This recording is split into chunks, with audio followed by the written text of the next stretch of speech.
हमारे कल्चर के अनुसार किसी को ब्लेस करना आशीष देना है, लेकिन वचन में परमेश्वर को ब्लेस करने के बारे में भी लिखा गया है।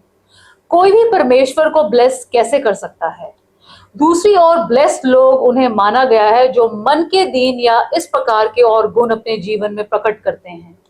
सही में ब्लेस या ब्लेस्ड है क्या है और ये आशीष हम देते हैं या मांगते हैं? आज हम इसी विषय पे बात करेंगे। पहले सुनते हैं परमेश्वर का वचन।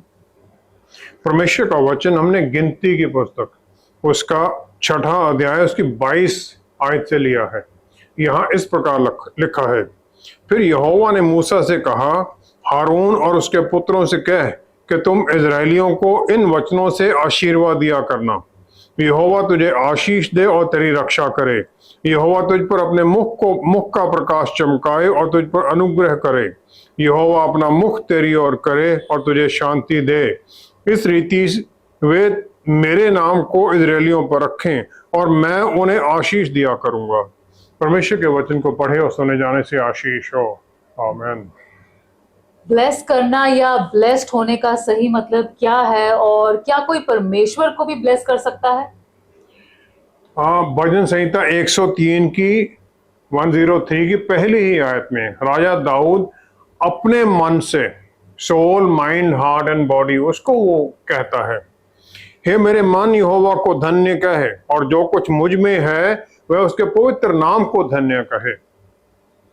जो यहाँ पर इब्रानी भाषा का शब्द इस्तेमाल किया गया है वो है बराक। बराक का मतलब है ब्लेस, नील, झुक जाना, ग्रीट करना और किसी को आनंद देना। और ये कमांड है और ये परमेश्वर की आराधना करना, उसकी महिमा, उसकी अच्छाई, उसकी अच्छाई के बारे में बातें करना है। और ये बाहर का ही नहीं है, अंदर से ये आता है। परमेश्वर का आदर करने का भावना अंदर से आती है। मत्ती 5 की 3 आयत में जो बियाटिट्यूड्स हैं उसमें पहले में ही कहा है, धन्य है जो मन के दीन है। प्रभु यीशु ने ये कहा। जो ग्रीक भाषा का शब्द यहाँ इस्तेमाल किया गया है वो है मकैरियोस, जिसका मतलब है विश्वासी एक एनविएबल परिस्थिति में है, क्योंकि उसे परमेश्वर की आशीषें मिल गई हैं और लोग उस पर डाह करते हैं और वो फिर उस परिस्थिति में उसको जो अनुग्रह की आशीषें और बढ़ती जाती हैं। और ये होता है जब हम परमेश्वर के वचन की बात मानते हैं, उनकी आज्ञाकारी में चलते हैं। इस प्रकार विश्वास आशीषित होने के साथ लिंक हो जाता है, पिस्टिस मैकेरियोस के साथ रिश्ते में नजदीक आ जाता है। रोमियो के पुस्तक 4वां अध्याय उसकी 8वीं आयत में, रोमियो 4वां अध्याय उसकी 8वीं आयत में अगर हम देखें तो वहां पर पौलुस रसूल ने कह दिया, धन्य है वह मनुष्य जिसे परमेश्वर पापी ना ठहराए। इस प्रकार आशीषित, ब्लेसेड वो है, खुशी, आनंदित वो है जिसके ऊपर दूसरे लोग ईर्ष्या करते हैं, डाह करते हैं। और विश्वासी ये इस परिस्थिति में है क्योंकि उसके पापों की उसे माफी मिल चुकी है। इब्रानियों की पुस्तक 8वां अध्याय उसकी 11वीं 12वीं आयत में अगर हम देखें तो वहां पर कहा गया है, 8वीं अध्याय 11वीं 12वीं आयत में, जो लोग छोटे से छोटा और बड़े से बड़ा जो है, जो परमेश्वर को जानता है, उसके साथ जिसकी नजदीकी रिश्ता है और जो उनके वायदों पर फिर आ जाता है, तो उसको क्या कहा गया है? परमेश्वर कहते हैं, मैं उनके अधर्म के विषय में दयावंत होऊंगा और उनके पापों को फिर स्मरण ना करूंगा। जो उनकी आज्ञाकारिता में चलता है, परमेश्वर उसके पापों को याद भी नहीं रखते, स्लेट साफ हो जाती है। इस प्रकार आशीषित बनने के लिए एक टेस्टिमनी है जो कि परमेश्वर का हाथ उसके ऊपर है और फिर वो हर बात में सक्सेसफुल होने लग जाता है। यूसुफ एक ऐसा इंसान था जो कि हालांकि दास्ता में था, उसे भाइयों ने उसे दास्ता में बेच दिया था, लेकिन उत्पत्ति 39 की 2-3 आयत में हम देखते हैं कि यहोवा उसके संग था, इसलिए वह भाग्यवान पुरुष हो गया। और यूसुफ के स्वामी जो उसका मिस्र में मालिक था, उसने देखा कि यहोवा उसके संग रहता है और जो काम वह करता है उसको यहोवा उसके हाथ से सफल कर देता है। और इस प्रकार यूसुफ हर काम में धन्य होता गया। बेटिट्यूड्स जो प्रभु यीशु ने मत्ती 5 में बताए गए हैं, वो इस प्रकार की जो आशीषित धन्य होने की जो परिस्थिति है उसके बारे में बात करते हैं। और प्रभु यीशु कहते हैं वो हर बात में सफल हो जाता है। फिर बहुत लोगों को हम सफल देखते हैं जो अपने बिजनेस में सफल हैं या उनके जीवन में परमेश्वर की आशीषें हैं। आम ये माना जाता है कि आशीषित वो है जिसके बाद बहुत अच्छी चीजें परमेश्वर से मिली हुई हैं। मत्ती 5 की 45 आयत में, मत्ती 5 की 45 आयत में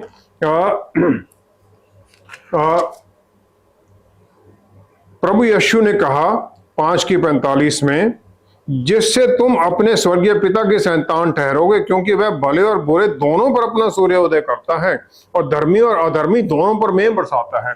परमेश्वर सबके ऊपर, जस्ट और अनजस्ट सबके ऊपर अपनी आशीषें देता है। कुछ एक आशीषें हैं परमेश्वर की जो सबके लिए हैं, चाहे उसकी किसी भी तरह की आत्मिक परिस्थिति हो। धूप आना, बारिश होना, धरती से उपज मिलना, खाना, ये सब कुछ सबके लिए है। लेकिन क्या जो ये मटेरियल पोजेशंस हैं, इसको हम परमेश्वर की आशीष, उस इंसान को आशीषित मान सकते हैं?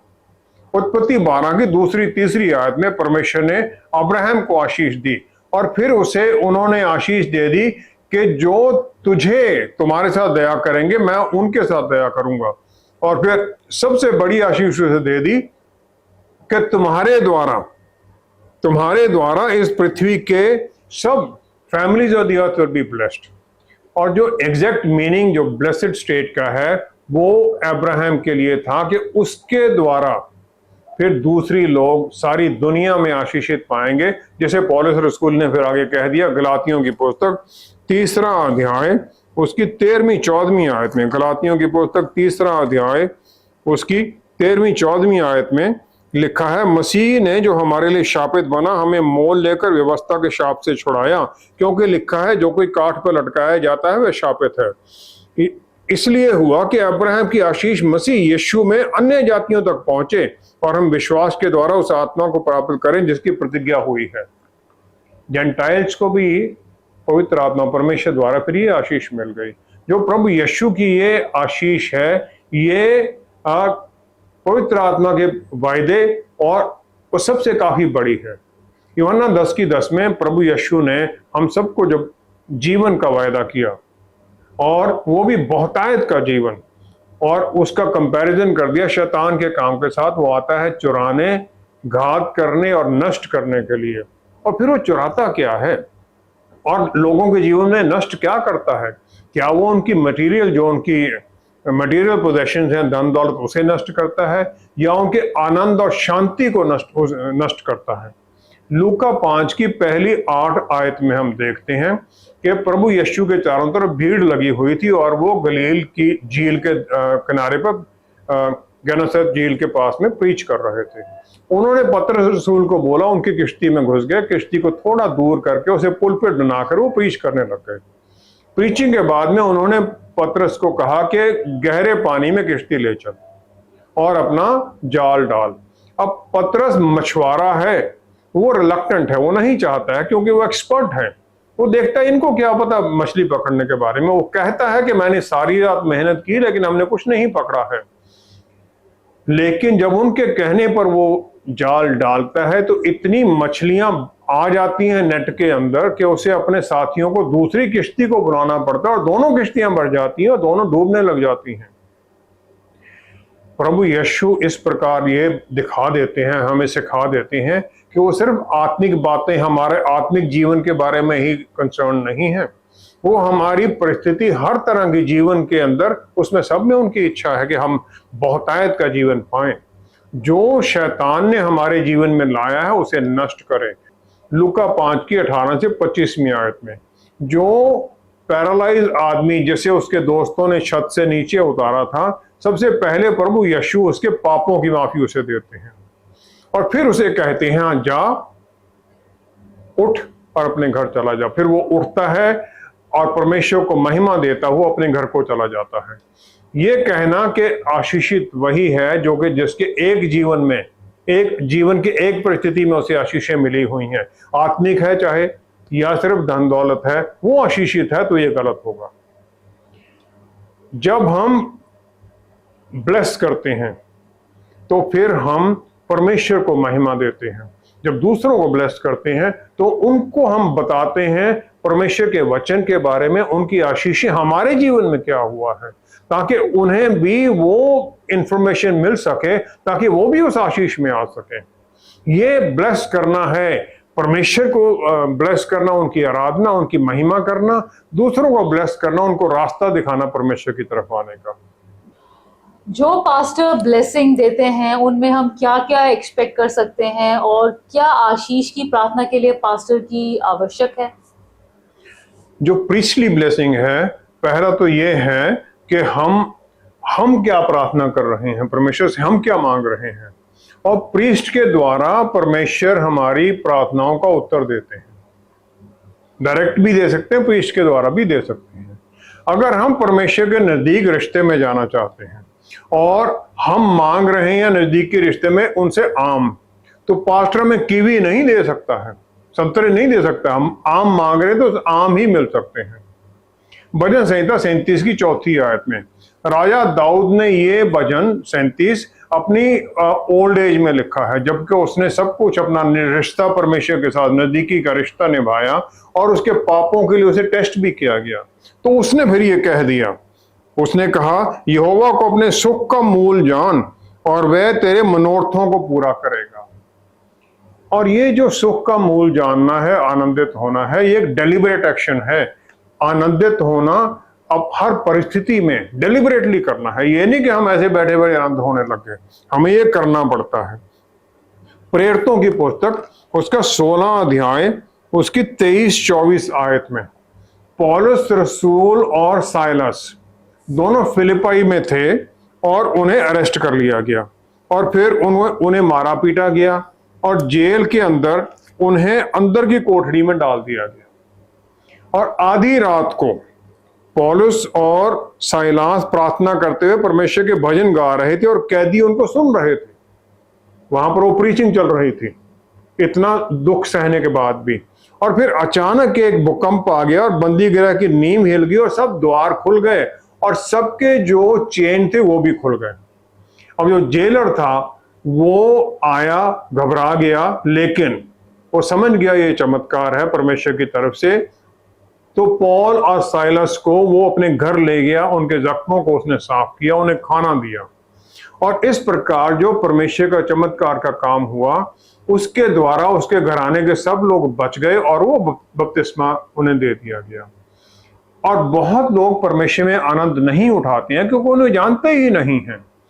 जो यहाँ पर word also, delight also in the Lord जो कहा दाऊद ने, उसका मतलब है कि इसमें तरह तरह के और भी आनंद के जीवन में रास्ते हैं, लेकिन हमें आनंदित होना है परमेश्वर में, और उसके साथ जो दूसरी आशीषें हैं जीवन की, उनमें भी आनंदित रहना है।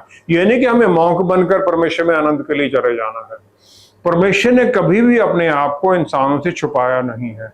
जब हम पाप करते हैं तब भी वो ढूंढते हैं, हम उनसे दूर हो जाते हैं फिर भी हमें वो ढूंढते हुए आते हैं। हमारी उस गिरी हुई परिस्थिति में भी उत्पत्ति 3 अध्याय 9 आयत में उन्होंने आदम को पुकार दिया तो कहाँ है, वो जानते थे कहाँ है, लेकिन अपने प्यार में वो फिर भी उसे ढूंढते हैं।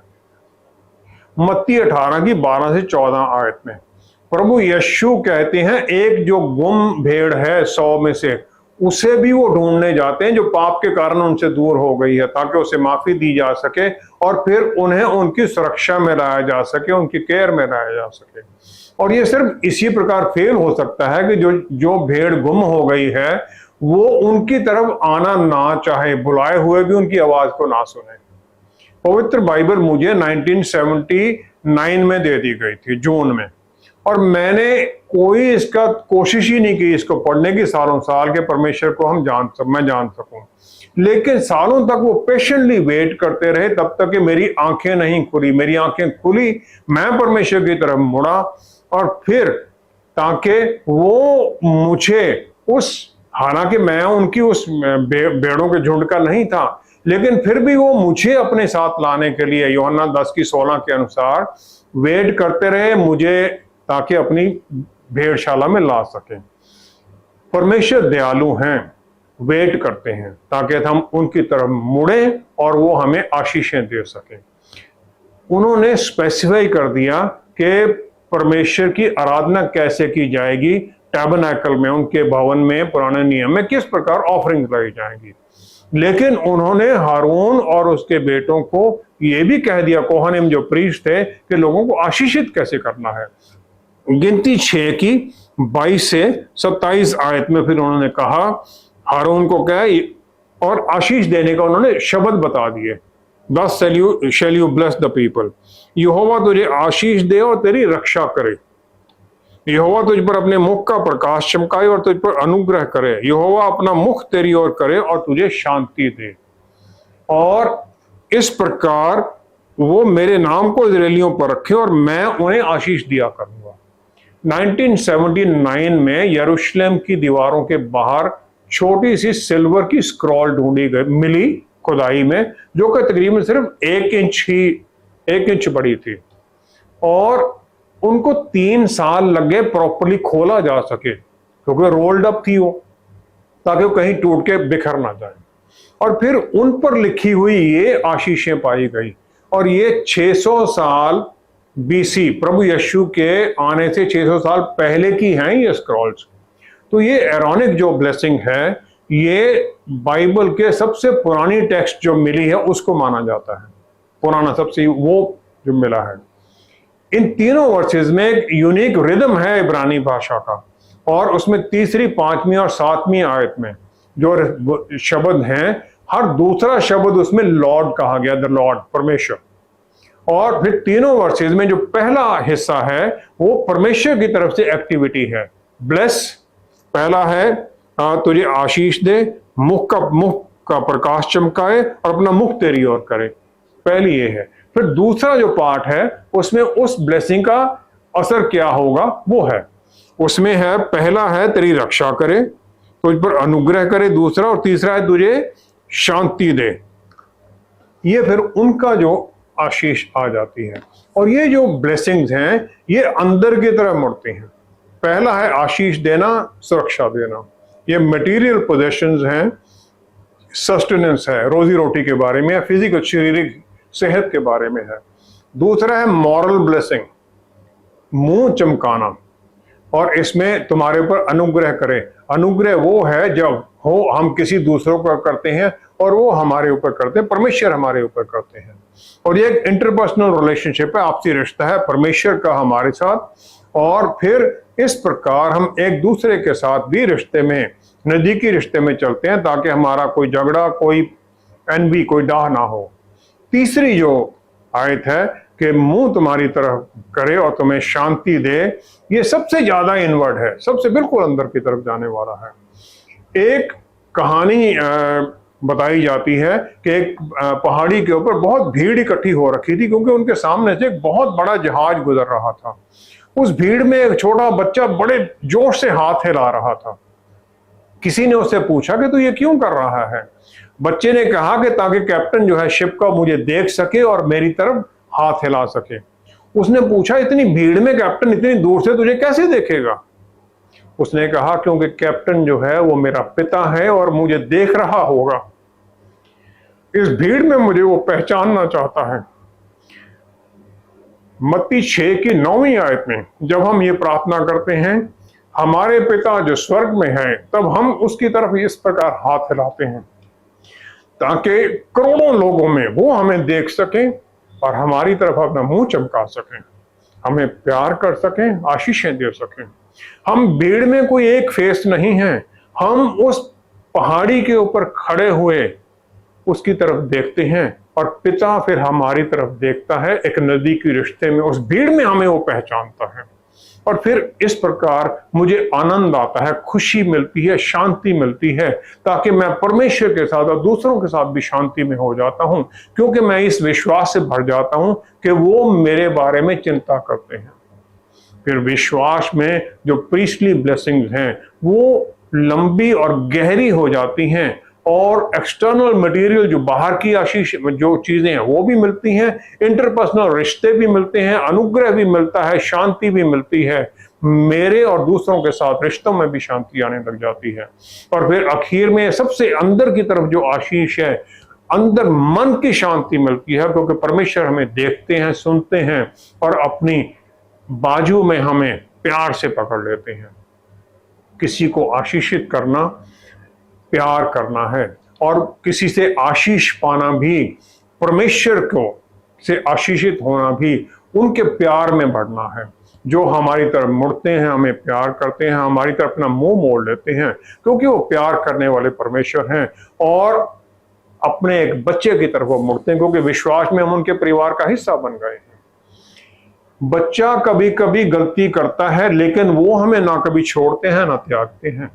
इस प्रकार एक पास्टर की ब्लेसिंग्स जो किसी के लिए भी वो होती, जब विश्वास के द्वारा फिर वो आशीष उसके जीवन में काम करने लग जाती है, और वो आशीषें वो पाने लग जाते हैं, आशीषित होने लग जाते हैं, नजदीकी रिश्ते में परमेश्वर के साथ चलने लग जाते हैं। पुराने नियम में परमेश्वर के भवन में सब कुर्बानी की भेंट लेके जाते थे, लेकिन आज एक विश्वासी क्या भेंट लेकर जाए ताकि सब आशीषें पा सके? राजा दाऊद ने भजन संहिता 50 की 14वीं आयत में ये क्लियर कर दिया। वो कहता है, परमेश्वर को धन्यवाद ही का बलिदान चढ़ाओ और परम प्रधान के लिए अपनी मन्नतें पूरी कर। हर आशीष, हर चीज, दुनिया की हर चीज जो बनाई गई वो परमेश्वर की है, और हमारा एटीट्यूड उनको धन्यवाद देने का होना चाहिए, क्योंकि उनकी आशीषें हमें सबसे ज्यादा इंपॉर्टेंट मिली हुई हैं। और फिर जो भी हमने मन्नत मानी है, कोई भी हमने मन्नत मान ली है कि हम ये करेंगे, उसे हम पूरा करेंगे।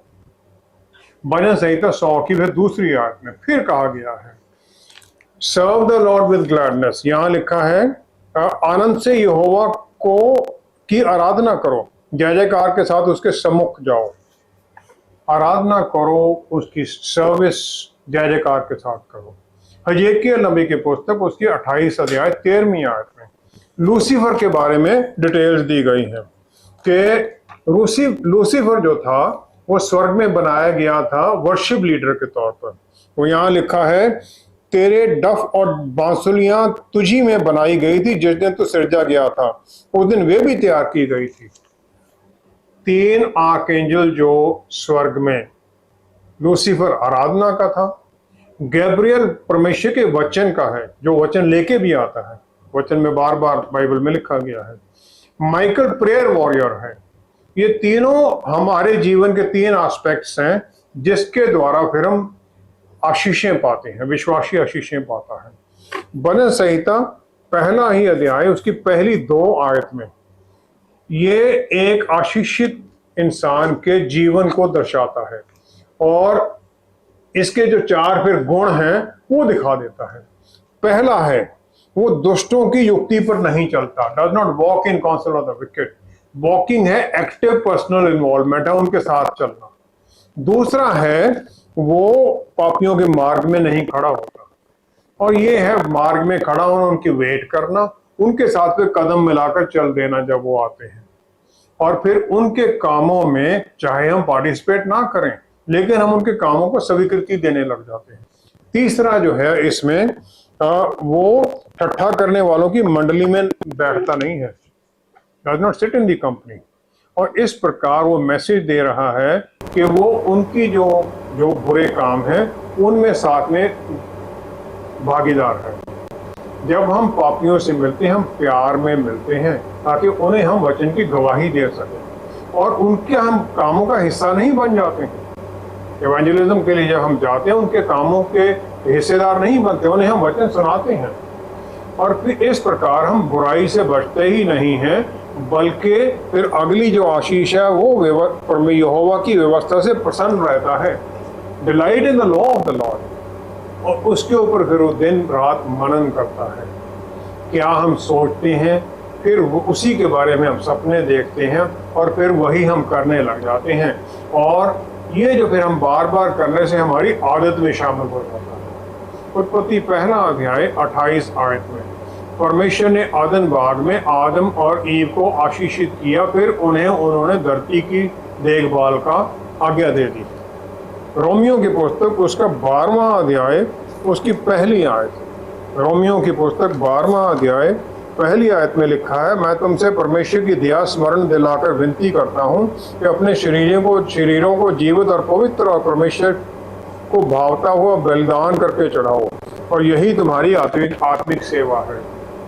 इस गिरावट के संसार में एक विश्वासी को यही करना भी है, ताकि जो ये हमारी सही सेवा हमारी यही हो जाती है। जो कोई भी डिलीजेंटली इन कामों में करने लग जाता है वही फिर आशीषित हो जाता है, परमेश्वर उससे खुश हो जाते हैं, और इस प्रकार के इंसान को फिर हम एक आशीषित इंसान मानने लग जाते हैं। हम देखते हैं उसके कामों में उसको सफलता मिलती है, उसकी आराधना में परमेश्वर के साथ होते हैं, हर तरह से फिर उसके मन में, उसके व्यवहार में, उसके जीवन में बदलाव आने लग जाता है।